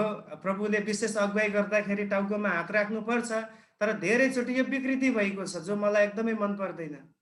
मान्छेहरू ठेल्ने कुराहरू होइन। अब अहिले हामी लाइभमा छ, धेरै यो कुरा नगरौँ। तर मैले भन्न खोजेको कुरा, हामी चाहिँ कुराहरूको लागि पछि भाग्ने होइन, हामी चाहिँ वचनको निम्ति तृषित हुनु पर्यो। बाइबलले कहीँ पनि अरू पाउने आशिषको लागि भाग भनेको छैन, तर वचनको लागि तृषित हौ, तिमी वचनद्वारा माथि बढ्नेछौ। मेरो अनुभव हजारौं अनुभवहरू यहाँलाई सिकाउनु छ। म त्यस्तो कुनै वरदान भएको व्यक्ति हो, म एकदमै अर्डिनरी पर्सन हो, एकदमै साधारण व्यक्ति हो। तर परमेश्वरले जहाँ पनि चलाउनु भयो एउटै कारण हो, परमेश्वरको वचन अध्ययन गरेको कारण, अर्को केही पनि होइन, अर्को केही पनि होइन। अनि दोस्रो कुरा वचन चाहिँ हामीसँग अन्तसम्म रहिरहने कुरा हो। किनभने येशूले के भन्नुभयो, सबै कुरा टलेर जान्छ, सायद तिम्रो वरदान पनि हराउन सक्छ एक दिन, तर वचन चाहिँ कहिले पनि टल्नेवाला छैन, यो चाहिँ रहिरहन्छ। त्यसैले आज तपाईँ र म तृषित हुनुपर्ने चाहिँ अनन्तीय वचनको निम्ति हो, अनन्तीय जीवनको निम्ति हो, जो हामीलाई वचनद्वारा प्राप्त हुँदछ। सो दोस्रो लेभलमा पुगेको आत्मिक जवानहरू चाहिँ यो हो, जसले वचनलाई भरपूर मात्रामा आफ्नो जीवनमा राख्छ र वचनद्वारा ऊ सेवकाईमा अगाडि बढ्दछ र उसको सेवाद्वारा शैतान हार्दछ। है, बाइबलले यो कुरा प्रुफ गरेको छ। शैतान चाहिँ हाम्रो ट्यालेन्ट्सद्वारा हार्दैन रे, भाग्दैन, किन हामीभन्दा ट्यालेन्ट्स त्यो छ। र शैतान डराउँछ, शैतान भाग्छ परमेश्वरको वचनको कारणले गर्दा। सो दोस्रो कुरा चाहिँ यूहन्नाले आत्मिक जवानहरूको विषयमा भनेको छ। अब तेस्रोमा हामीले हेर्दछौँ, मुक्तिको तेस्रो लेभल चाहिँ जन्मियो, जन्मिसकेपछि अब जवान, अब अडल्टमा आइपुग्यो, अब चाहिँ अब पिताको उमेरमा आइपुग्दछ। पिता, यो चाहिँ स्पिरिचुअल है, फेरि स्पिरिचुअल फादर्सहरू हो, आत्मिक पिता। फेरि आत्मिक पिता भनेपछि त्यतातिर नजानु जो आजकल फेसबुकमा चल्दैछ, आत्मिक पिता र आत्मिक छोराको कुरा, त्यो भन्न खोजेको होइन। यो पनि एउटा ठुलो विकृति, यो झुटो शिक्षा नै हो। अस्ति अफ्रिकाको एकजना प्रभुको दास बित्नुभयो, अनि एकजना पन्जाबको एकदम नाम चलेको पास्टर, एकदमै त्यो मलाई हेर्दाखेरि यस्तो अचम्म लाग्यो, त्यो म अब एक्सप्लेन पनि गर्न सक्दिनँ। उसले के पोस्ट गर्यो भन्दाखेरि, मेरो इच्छा थियो कि अफ्रिकामा भएको त्यो फादरको, आत्मिक पिताको खुट्टालाई चुम्बन गर्ने। यो कहाँबाट आएको शिक्षा हो यस्तो कुराहरू? बाइबलले त्यस्तो कहीँ पनि सिकाएको छैन। आत्मिक पिता र आत्मिक पुत्रको कुरा हो, बाइबलमा लेखिएको छ। पावल आत्मिक पिता, तिमोथी आत्मिक छोरा, एलिया आत्मिक पिता, एलिसा। तर मान्छेले अहिले जुन प्रकारको एउटा छुट्टै एउटा यसलाई विकृति बनाएको छ, त्यो कन्सेप्टमा त्यो कुरा आएको होइन। मान्छेहरूले चाहिँ के गर्न थाल्यो भने आत्मिक पिताको अगाडि ढोग्ने, खुट्टा छुने, अनि त्यसपछि अर्को चर्चको मेम्बर भए पनि अब उसको छोरा भएपछि उसलाई पैसा पठाउनु पर्ने रे, उसलाई भेटी दशंश पठाउने, यो सबै झुटो शिक्षा हो। यसको पछाडि कोही पनि नलाग्नुहोस्, त्यो बिब्लिकल टिचिङ होइन। अब त्यत्रो नाम चलेको एउटा ठुलो एकदम चङ्गाईको मिनिस्ट्री गर्ने व्यक्तिले भन्दैछ कि त्यो व्यक्तिको खुट्टा चुम्बन गर्ने इच्छा थियो। त्यो त क्याथोलिजम हो, क्याथोलिकमा त्यस्तो कुराहरू हुने गर्छ, खुट्टा छुने, ढोग्ने, निहुरने। अब आदर गर्नलाई झुक्ने त्यो छुट्टै कुरा हो, तर यो ढोग्ने कुराहरू यो बाइबलले कुरा होइन। किनभने यो चाहिँ येशूले भन्नुभयो, तिमीहरूको एकमात्र पिता हुनुहुन्छ जो स्वर्गमा हुनुहुन्छ, त्यही हो फाइनल कुरा। अर्को केही पनि अर्को पिता बनाउनै पर्दैन। पास्टरलाई तपाईँले अब पिता भन्नुहुन्छ, गुरुबा भन्नुहुन्छ, म त भन्छु मलाई गुरुबा भन्नु पर्दैन, पास्टर भाइ भन्नुहोस् अथवा पास्टर बाबु भन्नुहोस्, या अब जे उमेर साइनो लगाउन तपाईँलाई सुहाउँछ त्यो लगाउन, मलाई गुरुबा या पास्टर बुवा भनेर भन्नु आवश्यकता छैन। त्यो मलाई त्यति मन पर्दैन पनि। अब त भनिहाल्नु भयो भने फेरि रिसाउँछु भन्न खोजेको पनि होइन, तर भन्न खोजेको हामी सबैले सोच्नुपर्ने कुरा, हामी सबैको एउटै पिता हुनुहुन्छ, त्यो स्वर्गमा हुनुहुन्छ। हामी पृथ्वीमा एकअर्काको सेवक सेविकाहरू हौँ। पास्टरसिप एउटा बुलावट हो, एउटा चर्चलाई सेवकाई पुर्याउने, चर्चलाई वास्ता गर्ने व्यक्ति हो, उसलाई पिता नै भनेर सम्बोधन गर्नुपर्छ भन्ने छैन। अर्को कुरा, पास्टरको श्रीमतीलाई पास्टरनी आमा, गुरुआमा भन्ने पनि नेपालमा मात्रै हो, त कहीँ छैन, कुनै पनि देशमा छैन। डक्टरको श्रीमतीलाई डक्टरनी कसैले भन्दैन हो। अब आदर गरेर पास्टरनी, गुरुआमा भनिन्छ, तर सिस्टर या फलानु बहिनी या दिदी भनेर भन्दा पनि केही फरक पर्दैन। पास्टरनी, गुरुआमा नै भन्नुपर्ने कुरा त्यो बिब्लिकल होइन, तर भन्दैमा आपत्ति छ भन्न खोजेको पनि होइन, एउटा आदर त हो। तर त्यसलाई हामीले एउटा मूर्ति पूजा चाहिँ बनाउनु भएन, जो कुराहरू आज हुँदैछ। अब म अलिक कन्टेक्स्ट भन्दा बाहिर गएँ, माफ गर्नुहोस्, हामी अब सन्देशमा हो है त। अब यहाँनिर यूहन्नाले पिताहरूको विषयमा के कुरा भन्दैछ, दुई ठाउँमा एउटै कुरा रिपिट भएको छ। अब एकचोटि फेरि म पढ्दैछु है, वचनबाटै पढौँ। पिताहरू, 13 पदमा, पिताहरू म तिमीहरूलाई लेखिरहेछु किनभने सुरुदेखि नै हुनुहुनेलाई तिमीहरू चिन्दछौ। यहाँ पनि त्यही कुरा भनिएको छ। 14 पदमा पनि भनिएको छ, पिताहरू म तिमीहरूलाई लेखिरहेछु किनभने सुरुदेखि नै हुनुहुनेलाई तिमीहरू चिन्दछौ। भनेपछि दुवै ठाउँमा एउटै कुरा रिपिट भएको छ कि यो चाहिँ के भन्दाखेरि सुरुदेखि नै हुनुहुनेलाई तिमीहरू चिन्दछौ। अब यो चाहिँ पिताहरूको एउटा उनीहरूको कुरा के भन्दाखेरि उनीहरू अब याद गर्नुहोस् चाहिँ फेरि बचपन कुरा पनि जोडियो। बचपनमा या बालककालको अनुभवमा चाहिँ उनीहरूले के चिनेको थियो? पाप क्षमा भएको अनुभव पाएको थियो र दोस्रो कुरा परमेश्वर मेरो पिता हुनुहुन्छ भनेर चिनेको थियो, अघि हामीले पढेको वचनमा। सो उनीहरू बाल्य अवस्थादेखि नै आत्मिक रूपमा बाल्य अवस्थादेखि अहिले पिताको लेभलसम्म उनीहरू प्रभुमा विश्वासयोग्य भएर हिँडिरहेको छ। उनीहरूको सुरुवात राम्रोसँग भयो, अहिले अन्त पनि राम्रो हुँदैछ। प्रभुमा रहिरहने जीवन हो यो जीवन चाहिँ। पिताको उमेरसम्म पुग्नु भनेको चाहिँ कुनै एउटा कुरा सुरु गरेपछि त्यसलाई अन्त पनि गर्नु भन्न खोजेको। बाइबलमा धेरैवटा उदाहरण हामी देख्छौँ। कतिजनाको सुरु अत्यन्तै एकदमै राम्रो थियो तर अन्तिम बिग्रियो। सुरुमा एकदमै प्रभुमा भक्ति भयो, बाल्य अवस्था हैन, बाल्य आत्मिक अवस्था राम्रो भयो तर अन्तिम बिग्रियो। पिताको अवस्थामा पुग्न पाएन उनीहरू, बीचमै भड्क्यो कता कता। अब पापसँग सम्झौता गर्यो, सांसारिक चिजहरूमा सम्झौता गर्यो, उनीहरू ढल्यो हैन। 3 जना राजाहरूको जहिले उदाहरण म दिने गर्छु। 3 जना राजाहरू, युनाइटेड किङडम मतलब संयुक्त राज्यको इजरायलको राज्यको 3 जना राजा। साउल, किङ साउलको कहानी के छ? सुरुवात राम्रो थियो, एकदम नम्र थियो, परमेश्वरको वचनमा उनी समर्पित पनि थिए तर पछि उनको अन्तिम अत्यन्तै बुरा भएको छ। अनाज्ञाकारी हुँदै गए, अन्तिममा परमेश्वरको आत्माले छोडिदिनु भयो। सुरुवात राम्रो तर अन्तिम नराम्रो भनेपछि उनी पिताको आत्मिक लेभलमा पुग्न सकेन है। बाल्य अवस्था राम्रो सुरु गर्यो तर आत्मिक लेभलमा पितासम्म पुग्न सकेन। अर्को किङ डेभिड, सुरुवात पनि राम्रो थियो, बीचमा कता कता गडबड भयो, अलिकति युवा अब भनौँ युवा अवस्थाको आत्मिक युवा अवस्थामा अलिकति नयाँ जोस, नयाँ जागर, नयाँ हैन परिचय यो सबैले गर्दा अलिकति खस्कियो तर अन्तिम राम्रो भयो। अनि त्यो चाहिँ राम्रो कुरा हो। किङ सोलोमन, सुरुवात एकदमै राम्रो, प्रभुको दर्शन 2 चोटि देखेको व्यक्ति, प्रभुले भरपुर मात्रामा आशिष पनि दिनुभयो तर अन्त चाहिँ खतमै भयो, मूर्ति पूजक भयो, अन्य जाति देवी देवताहरूको पछि लाग्न थाल्यो भने ऊ पनि आत्मिक पिताको अवस्थामा पुग्न सकेन, त्यो अनुभव बटुल्न पाएन किन बीच नै गडबड भयो। अन्तिममा पुग्नुभन्दा अगाडि नै ऊ चिप्लियो भने अब यहाँ चाहिँ पिताहरूको बारेमा यूहन्नाले भन्दैछ जसलाई जो सुरुदेखि हुनुहुन्छ, जसलाई तिमीहरूले सुरुदेखि नै चिन्यौ, अहिले पनि तिमीहरूमा उहाँमा रहिरहेका छौ भनेको अर्थ चाहिँ दिन प्रतिदिन ख्रिस्टको स्वरूपमा बढ्दै जाने त्यो इच्छामा समर्पित भई जिउनेहरू चाहिँ यो लेभलमा पुग्दछ।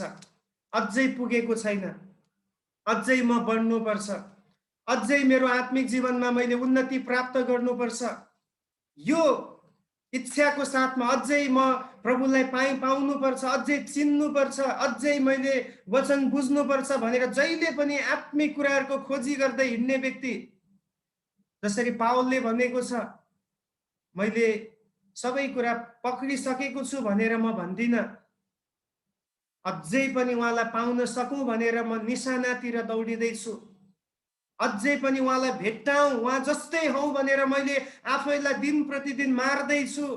यो हो पिताको लेभल भनेको, आत्मिक लेभल भनेको। अब तपाईँ बुझ्दै हुनुहुन्छ बच्चा क्रिस्चियन भनेको चाहिँ के हो? उसलाई सधैँभरि फकाउनुपर्छ, चर्च आएन भने हजुर हिजो के भयो आउनु भएन नि भन्नुपर्ने हुन्छ। अलिकति हिजो चर्च आउनु भएन तपाईँ भन्यो भने अर्को हप्ता झन् आउँदैन, किन अब बुझ्नु पर्यो होइन, त्यो पास्टरले बुझेको हुन्छ उसको लेभल कस्तो छ। तर आत्मिक रूपमा पिता भएकोलाई पास्टरले फोन गर्दैन सधैँ। अब कतिजना तपाईँलाई म फोन गर्दिनँ, मैले यसरी तपाईँले बुझ्नुहोस् कि तपाईँ अलिक परिपक्व देखेको छ पास्टरले, त्यस कारण पास्टरले फोन गर्दैन, बुझ्दै हुनुहुन्छ। अब जसलाई घरिघरि फोन गरेको गर्छ पास्टरले यही सोचेको हुन्छ कि अरे यसलाई मैले सोध्नुपर्छ के छ हालचाल, कुनै समस्या पो भयो कि कुनै बिमारी पो भयो कि या कुनै कठिनाइबाट जाँदैछ, किन तपाईँ बच्चा लेभलमा हुनुहुन्छ होइन। त्यस्तै प्रभुले पनि त्यही व्यवहार हामीसँग गर्नुहुन्छ। हामी सुरुमा प्रभुलाई विश्वास गर्दा सानो सानो कुरा माग्दा पनि तुरुन्तै पाइहाल्छौँ, बिरामी भयो, येशूको नाममा निको भइजा भन्दा निको पनि भइहाल्छ। तर वर्षौँ बित्यो, अब तपाईँ परिपक्व हुँदै जानुहुन्छ, कुनै विषयको लागि प्रार्थना गर्नुहुन्छ, प्रभुले भन्छ अहिले तुरुन्तै अब पाउँदैनस्, अब अलि परिपक्व भएको छस्, अलिकति पर्खिनु पनि पर्छ। त्यसपछि अझै परिपक्व हुँदै गएपछि अब मैले कतिवटा विषयको लागि प्रार्थना गरेको वर्षौँ भइसक्यो, अहिलेसम्म उत्तरै पाएको छैन। किन? प्रभुले अब जाँच्दै हुनुहुन्छ। अब मैले त्यो प्रार्थनाको उत्तर पाएन भनेर म गनगन गर्दिनँ। सायद पहिलोचोटि विश्वासमा आउँदा भएको गनगन गर्थेँ, ए प्रभु त झुटो रहेछ, दिने होइन रहेछ भन्ने हुन्थ्यो होला। तर अब अनुभव गर्दै गर्दै गर्दै यहाँ पुगिसकेपछि अब मैले मागेको कुरा प्रभुले दिए पनि नदिए पनि म गनगन गर्ने छैन, किन प्रभुलाई थाहा छ यसको लेभल कति पुगेको छ। हालेलुया। परमेश्वर जहिले पनि हामीलाई बढाउनु भन्दा अगाडि टेस्ट गर्नुहुन्छ। टेस्ट के को? कि हाम्रो मुक्तिको लेभल कति पुगेको छ। यदि बच्चा लेभल छ भने पाइहाल्छ। अब जस्तै 12 वर्षदेखि रगत बग्ने स्त्रीलाई हेर्नुहोस् न, उसलाई केही पनि थाहा छैन, उसलाई यति मात्र थाहा छ कि यसुलाई छोएँ भने म निको हुन्छु। गई छुने कोसिस गरी, भिड थियो र पनि कसो कसो गरेर छोए, तुरुन्तै निको भई। तर वर्षौँदेखि यसुको साथ चलेको पत्रुस पानीमा डुब्दैछ। समस्या भएन? यति ठुलो ठुलो अगुवा डुब्दैछ, भर्खर 12 वर्षदेखि रगत बग्ने स्त्री भर्खर यसुको नाम सुनेको मात्र के थिए, छुने बित्तिकै निको भई। प्रभुले लेभल हेर्नुहुन्छ। पत्रुस पानीमा डुब्यो भन्ने बित्तिकै अब ऊ चाहिँ कमजोर भएर डुब्यो भन्नुभन्दा पनि ऊ अझै लेभल बढी छ। कतिचोटि समस्या आउँछ पानीमा डुब्ने कुरालाई भन्दा पनि। अब कतिवटा समस्या प्रभुले हाम्रो जीवनमा अलाउ गर्नुहुन्छ, किन उहाँलाई थाहा छ हाम्रो परिपक्वता कति छ भनेर। त्यसकारण निराश नहुनुहोस्, कुनै प्रार्थनाको उत्तर तुरुन्तै पाउनु भएन, प्रभुलाई धन्यवाद दिनुहोस्, तपाईँ परिपक्व हुँदै जानुभएको छ। हालेलुया। प्रभुले तपाईँलाई बढाउँदै लानु भएको छ। सो अब यो स्पिरिचुअल्ली फादर्सहरूको कुरा के छ भन्दाखेरि उनीहरू चाहिँ दिन ब दिन ख्रिस्टमा बढेको छ। उनीहरू चाहिँ कष्टसँग परिचित छन्। उनीहरू सतावटबाट गुज्रिँदाखेरि प्रभुमा अझ बलियो हुँदै जाने गरेको हामी पाउँदछौँ। एउटा पद हामी पढ्नु, अत्यन्तै मलाई मनपर्ने वचन, प्रकाश 1 अध्यायको 9 पदलाई हामी पढ्नेछौँ। प्रकाश 1 को 9 पद।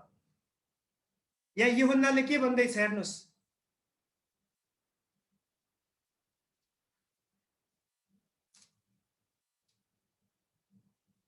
म यूहन्ना तिमीहरूका दाजु। हेर्नुहोस्, यूहन्नाले आफ्नो परिचय दिँदा के भन्दैछ? म तिमीहरूका दाजु। एल्डर, अङ्ग्रेजीमा एल्डर भन्ने शब्द चलाएको छ। वास्तवमा त्यो बेलामा अरू चेलाहरू प्रभुमा सुतिसकेको छ, शहीद भइसकेको छ, अनि उनी मात्र एउटा यस्तो व्यक्ति थिए जो चाहिँ प्रेरित थिए। अनि उनले भन्दैछ म तिमीहरूको दाजु, तिमीहरूका साथसाथै येशूमा भएका कष्ट। अब हेर्नुहोस् है, पहिले शब्दहरूलाई ध्यान दिनुहोस्। येशूमा भएका कष्ट, राज्य र सहनशीलतामा सहभागी छु। अनि परमेश्वरको वचन र येशू ख्रीष्टको गवाईको खातिर म पत्मोस भन्ने टापुमा थिएँ। आमेन। अब यूहन्नालाई हामी कुन लेभलमा लिने? आत्मिक बालकको लेभलमा लिने कि यो वचनको आधारमा आत्मिक जवानको अब लेभलमा लिने कि आत्मिक पिताको लेभलमा लिने? आत्मिक पिता, किन उनले यहाँ चलाएको शब्द हेर्नुहोस् न, म तिमीहरू सँगसँगै येशूमा भएको कष्टमा सहभागी छु, सहनशीलतामा म रहेको छु, म आत्तिएको छुइनँ। त्यही हो आत्मिक परिपक्वता भनेको। यो कुनै थर्मोमिटर होइन कि अब यहाँ मुखमा जिब्रोमा लगाएपछि यति डिग्री आयो भनेर ज्वरो नापे जस्तो नाप्ने। आत्मिक कुनै थर्मोमिटर छैन स्पिरिचुअलिटी नाप्ने। यो चाहिँ प्रभुले नाप्नुहुन्छ परिस्थितिहरूद्वारा हामीलाई, कि हामी त्यो सिचुएसनलाई कसरी लिन्छौँ, कसरी हामी डिल गर्छौँ, कस्तो हामी रेस्पोन्ड गर्छौँ। अब समस्याको समयमा अक्सर हामी के गर्ने गर्छौँ? गनगन गर्ने गर्छौँ, होइन? डेफिनेटली हामी गनगन गर्छौँ। अब गनगन गर्ने समय छ भने त्यसले यो पनि देखाउँछ कि प्रार्थना गर्ने समय पनि छ। अब यदि हामी आत्मिक रूपमा पिताको लेभलमा पुगेका छौँ भने त्यो समस्यामा गनगन गर्न जानुको साटो त्यो गनगन गर्ने समयलाई प्रार्थनामा हामी बदल्नेछौँ। त्यो आत्मिक पिताको लेभल हो। अब यहाँ यूहन्नाले पनि त गनगन गर्न सक्थे, प्रभु म त तपाईँको प्रेरित, मलाई किन यस्तो? अब मण्डली इतिहासले यही भन्छ, यूहन्ना एकदमै चर्को सतावटबाट गुज्रिएको थियो।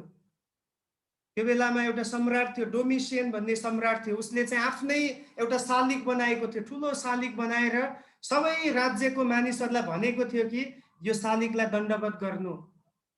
डोमिसियनलाई नै आफ्नो प्रभु र मालिक भनेर घोषणा गर्नुपर्ने नियम निकालेको थियो। तर यूहन्ना, प्रेरित यूहन्नाले त्यो कुरा गरेन। अनि त्यसपछि इतिहासले यस्तो भन्छ, बाइबलमा लेखेको छैन तर मण्डली इतिहासले यस्तो भन्छ, एउटा ठुलो कराईमा उम्लिरहेको तेलमा उनलाई डुबाइयो जिउँदै। किनभने उनले के गरे? उनले येशूको नाउँको गवाई दिए, परमेश्वरको वचनलाई उनले समाति राखे। उनले कम्प्रोमाइज, सम्झौता गरेनन् उनले। किन सम्झौता गर्ने? उनी आत्मिक बच्चा होइन, आत्मिक अवस्थामा भर्खर जन्मिएको व्यक्ति भएको सम्झौता गर्थे होला। त्यो बेलामा कति क्रिस्चियनहरू ब्याकस्लाइड पनि भए। पहिलो शताब्दीमा जब चर्को सतावट भयो, धेरै भर्खर जन्मिएका आत्मिक क्रिस्चियनहरू ब्याकस्लाइड भए। त्यो हिब्रूको पत्र पढ्दा हामी सिक्छौँ। त्यसकारण त हिब्रूको लेखकले भन्दैछ कि येशूलाई हेर, सतावटलाई नहेर, येशूलाई हेर भनेर उनले उत्साह दिए। तर यूहन्नाले त्यो समयमा सम्झौता गरेनन्। उनी यस्तो उम्लिरहेको तेलमा हालिँदा पनि इतिहासले भन्छ कि तेलले पनि, त्यो उम्लेको तेलले पनि उनलाई मार्न सकेन। अनि अन्तिममा उनलाई पत्मोस नामक त्यहाँ टापुमा उनलाई फ्याँकियो, त्यहाँ पुर्याइयो। अनि त्यहाँ पुर्याइनुको कारण के रहेछ त? दुईटा कुरा उनले भने होइन। एउटा चाहिँ परमेश्वरको वचन, दोस्रो चाहिँ येशू ख्रीष्टको गवाई। हालेलुया! यो हो आत्मिक परिपक्वता। जब सतावट आउँछ, जब कष्टबाट हामी गुज्रिन्छौँ, जब हामीले सोचेको भन्दा फरक परिस्थिति हाम्रो अगाडि आउँछ, त्यो बेलामा हामी कसरी रेस्पोन्ड गर्दछौँ त्यो परिस्थितिलाई? यूहन्नाले गवाई दिइ नै रहे। उनले परमेश्वरको वचनमा उनी अडिग भइ नै रहे। त्यसकारण उनी कहाँ पुर्याइए? पत्मोस नामक टापुमा पुर्याइए। उनको उमेर एकदमै ढल्किसकेको थियो। 90 वर्ष उनले क्रस गरिसकेको थियो। जब हामी उनको जीवनी पढ्छौँ, 90 वर्षदेखि 95 वर्षको बिचमा पुगेको व्यक्ति। यो बेलामा सोच्नुहोस् त, 90 वर्ष यहाँ कोही पनि हुनुहुन्न होला अहिले, कोही त हुनुहुन्न। सबैजना अन्डर 90, 80, अन्डर 80 नै छौँ हामी होइन। यहाँ जिआरमा आमाहरू हुनुहुन्छ, उहाँहरू पनि सायद 80 भन्दा तल नै हुनुहुन्छ होला। अब 90 वर्ष पुगेको मान्छेलाई अरूले खाना खिलाउनुपर्छ, पकाएर कपडा अरूले धोइदिनुपर्छ, नुहाइदिनुपर्छ, स्याहार सुसार गर्नुपर्छ। तर एउटा व्यक्ति यहाँ 90 वर्ष पुग्दा पनि आफ्नो घरमा बस्न पाएको छैन। येशूको गवाई दिएको कारण, परमेश्वरको वचनलाई पक्रिरहेको कारणले गर्दाखेरि पत्मोस नामक टापुमा पुर्याइयो। अनि यदि उनी त्यहाँ नपुर्याइएको भए सायद प्रकाशको पुस्तक पनि हुने थिएन होला। किनभने उनी त्यो ठाउँमा हुँदाखेरि परमेश्वरले उनलाई आत्मामा उठाउनु भयो, भन्नुभयो त माथि आऊ र म हुने कुराहरू तिमीलाई देखाउने छु। अब त्यो बेलामा मान्छेले के पत्मोस टापु चाहिँ एउटा ठुलो समुद्रको बिचको एउटा चट्टान हो। अब समुद्रले जहिले पनि चट्टानलाई हान्ने गर्थ्यो। अनि त्यो आवाज सुनिन्थ्यो, हावाहुरी लाग्दाखेरि रुखको आवाज सुनिन्थ्यो, त्यहाँ जङ्गली जानवरहरू थियो होला, तिनीहरूको आवाज सुनिन्थ्यो। तर यूहन्नाले त्यो सबै आवाजहरूको बिचमा कसको आवाजलाई सुनेको छ? प्रभुको आवाजलाई सुनेको छ। हालेलुया!